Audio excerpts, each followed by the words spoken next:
AP assembly సమావేశాలను live లో చూద్దాం.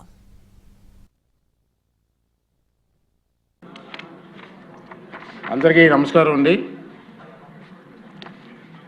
మూడవ రోజు సమావేశానికి వచ్చేసినటువంటి సభ్యులందరికీ కూడా స్వాగతం, సుస్వాగతం.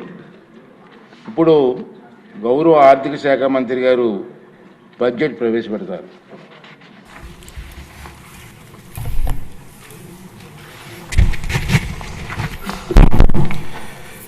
గౌరవనీయులైన అధ్యక్ష, గౌరవ ముఖ్యమంత్రి వర్య, గౌరవ ఉప ముఖ్యమంత్రి వర్య మరియు గౌరవ సభ్యులారా, 2026-27 ఆర్థిక సంవత్సరానికి బడ్జెట్ ప్రతిపాదనలను ఈ గౌరవ సభ ఆమోదం కోసం ప్రవేశపెడుతున్నాను. ఈ బడ్జెట్ ఒట్టి జమా ఖర్చుల లెక్క మాత్రమే కాదు, 5 కోట్ల రాష్ట్ర ప్రజల ఆశలు, ఆకాంక్షలను నెరవేర్చేందుకు ఈ గౌరవ సభ ఆమోదం కోసం ప్రవేశపెడుతున్నాను.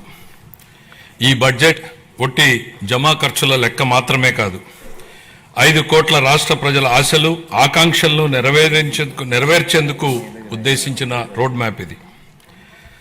వరుసగా 3వసారి బడ్జెట్ సమర్పించడం నాకు దక్కిన అపూర్వమైన గౌరవం.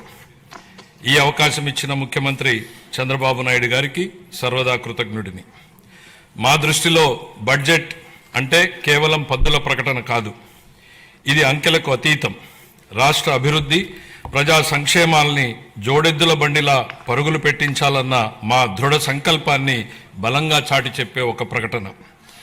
ఈ బడ్జెట్ సాగునీటి కోసం ఎదురుచూసే రాయలసీమ రైతుల కలల్ని సాకారం చేసేది, అవకాశాల కోసం ఎదురుచూస్తున్న శ్రీకాకుళం జిల్లాలోని యువ పట్టభద్రులకు గుండె నిబ్బరాన్నిచ్చేది, భవిష్యత్తుపై కొండంత ఆశతో కుటుంబాన్ని నడిపిస్తున్న నెల్లూరు గృహిణికి భరోసానిచ్చేది, కోస్తాలోని మహిళా పారిశ్రామికవేత్తలతో స్ఫూర్తిని నింపేది.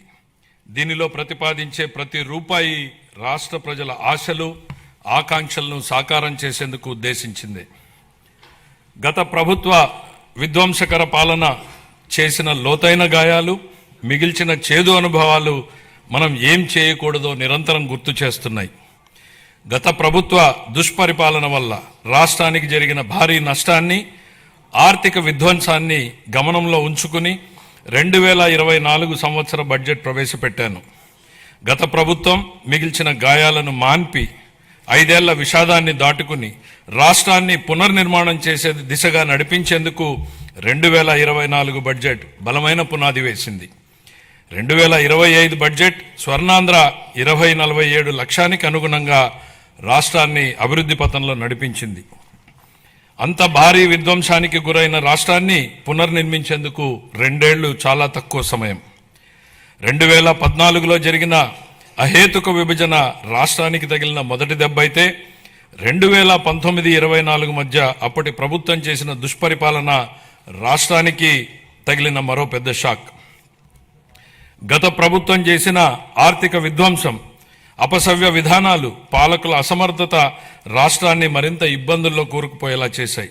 ఇన్ని సవాళ్లను ఎదుర్కొంటూ కూడా కూటమి ప్రభుత్వం అనుసరించిన నిర్మాణాత్మక విధానాల వల్ల జూన్ 24 నుండి ఈ 20 నెలల్లో రాష్ట్రం అద్భుతమైన అభివృద్ధి పథంలో సాగిందని చెప్పడానికి గర్వపడుతున్నాను.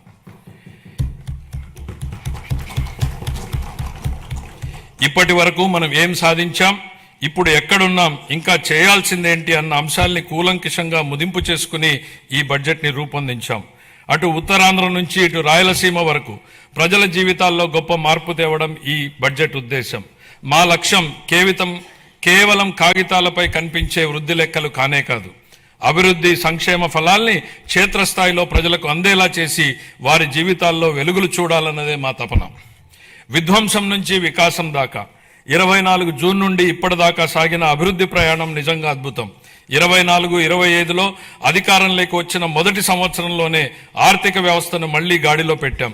19-24 మధ్య 10.3% పడిపోయిన ఆర్థిక వృద్ధి రేటుని 24-25లో 11.75% పెంచాం. 25-26లో ఎదురైన అనేక భౌగోళిక ఆర్థిక అనిశ్చితులను సృష్టించిన ప్రతికూల ప్రభావాల వల్ల ప్రపంచ ఆర్థిక వ్యవస్థ ఆటుపోట్లను ఎదుర్కొంది. కానీ భారత్ మాత్రం స్థిరంగా నిలబడింది. జమ్మూ కాశ్మీర్లో అమాయకులైన పర్యాటకుల్ని పొట్టన పెట్టుకున్న ఉగ్రవాద మూకలకు ఆపరేషన్ సింధూర్ పేరుతో భారత ప్రభుత్వం గట్టి జవాబునిచ్చింది.